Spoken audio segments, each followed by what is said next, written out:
کتنا بڑا ظلم ہوا کہ جو اہل سنت کی مین سٹریم کی 6 کتابوں میں حدیث نہیں تھی اور ضربیں تقسیمیں لگا کے وہ حسن درجے تک پہنچتی تھی. حجۃ الوداع کی حدیث کہ میں اپنے بعد 2 چیزیں چھوڑ کر جا رہا ہوں، المستدرک للحاکم میں ہے، الموطا امام مالک میں بھی ہے لیکن اس کی سند منقطع ہے، مکمل سند جو ہے وہ المستدرک للحاکم کے اندر ہے، مشکات کے اندر بھی.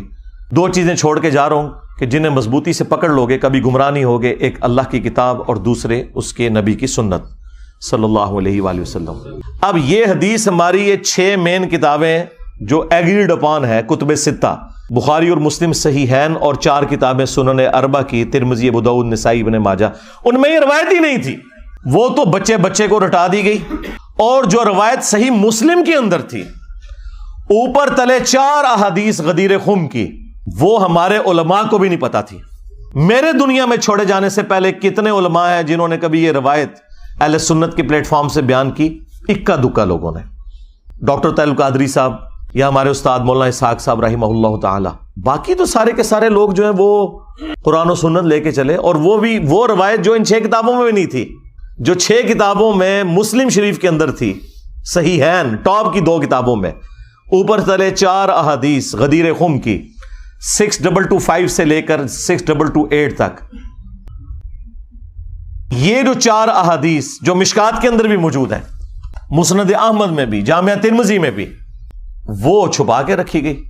اور یہ جو خطبہ غدیر کا ہے، یہ نبی صلی اللہ علیہ وآلہ وسلم کے حجۃ الوداع کے بعد کا خطبہ ہے. یہ اسے بھی سپرسیڈ کرنے والا ہے. اور آپ علیہ السلام کی وفات سے چند مہینے پہلے جب آپ حج کر کے مکے سے مدینے کی طرف واپس آ رہے تھے تو راستے میں پانی کے لیے خم نامی گاؤں پہ پڑاؤ کیا 18 ذوالحجہ 10 ہجری کو.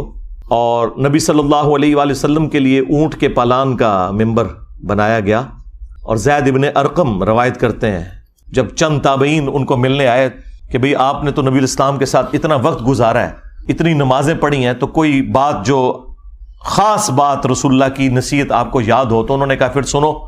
چونکہ بنو امیہ کا دور تھا اور سیدنا علی کے اوپر ممبروں سے سب و شتم کا سلسلہ جاری تھا، تو انہوں نے ڈھونڈ کے غدیر خم کی حدیث سنائی. انہوں نے کہا کہ اگر میں کوئی چیزیں سکپ کر دوں تو یہ سمجھ لینا میرا بڑھاپا ہے. البتہ مجھے یہ ایک نصیحت یاد ہے کہ نبی الاسلام نے غدیر خم کے موقع پر اپنی وفات سے چند مہینے پہلے ایک خطبہ دیا، انتہائی بلیغ خطبہ.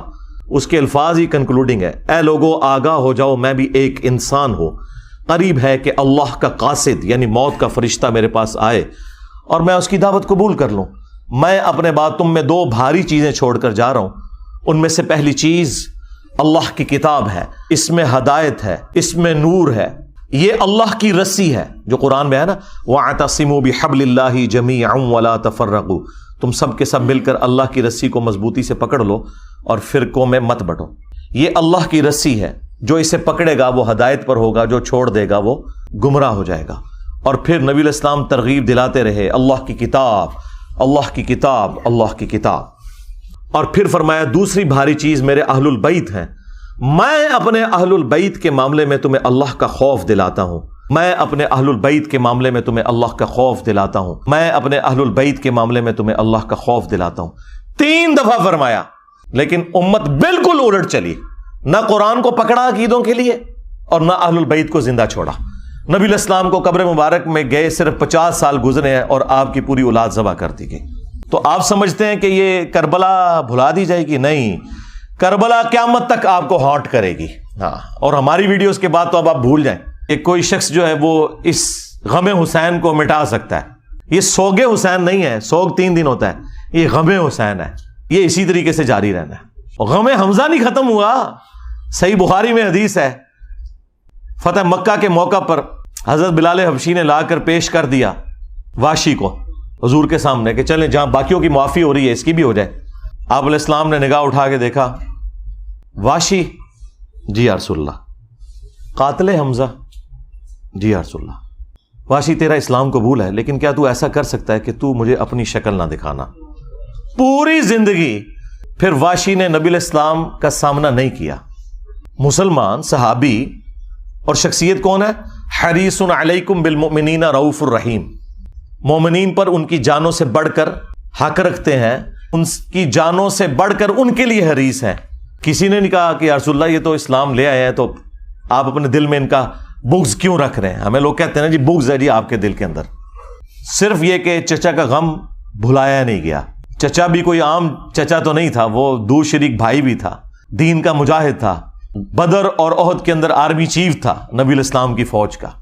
تو کسی نے نہیں کہا یا رسول اللہ حمزہ کو تو شہید ہوئے 8 سال ہو چکے، سوگ تو 3 دن ہوتا ہے. کہاں 3 ہجری کے اندر احد ہوئی، 5 سال ہو چکے تھے آلموسٹ اس وقت تک، اور 8 ہجری کے اندر فتح مکہ. 5 سال پرانی بات آپ نے آج تک سنبھال کے رکھی ہوئی ہے. ان کو پتا تھا.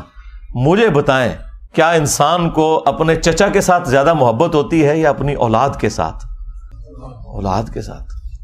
پھر اولاد بھی وہ اولاد کہ بخاری میں حدیث موجود ہے، ابو داؤد کے اندر موجود ہے کہ نبی علیہ السلام اللہ کے حضور عرض کرتے کہ اے اللہ، ابراہیم علیہ السلام اپنے 2 بیٹوں اسحاق اور اسماعیل کو جن کلمات کے ذریعے تیری پناہ میں دیتے تھے، میں اپنے 2 بیٹوں حسن و حسین کو انہی کلمات کے ذریعے تیری پناہ میں دیتا ہوں.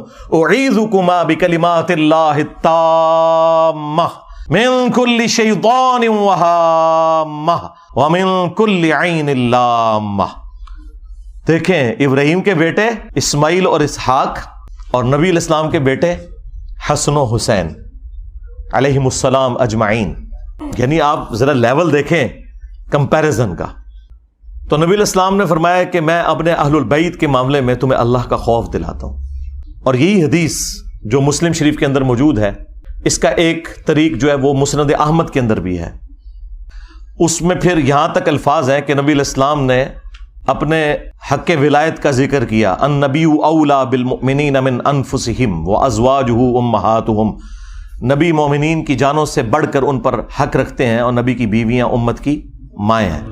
یہ آیت کوٹ کر کے آپ نے فرمایا کہ کیا میرا حق ولایت تم تسلیم کرتے ہو اپنے اوپر؟ یعنی میں تمہاری جانوں سے بڑھ کر تم پر حق رکھتا ہوں.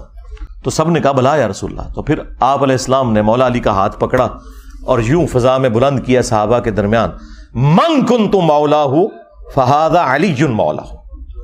پھر جس جس کا مولا، جس جس کا جگری یار، جس جس کا آقا، جس جس کا سرپرست میں ہوں، اس کا سرپرست علی ہے. اور پھر اسی حالت میں کہا کہ اے اللہ اس سے محبت رکھ جو علی سے محبت رکھے، اس سے دشمنی رکھ جو علی سے دشمنی رکھے.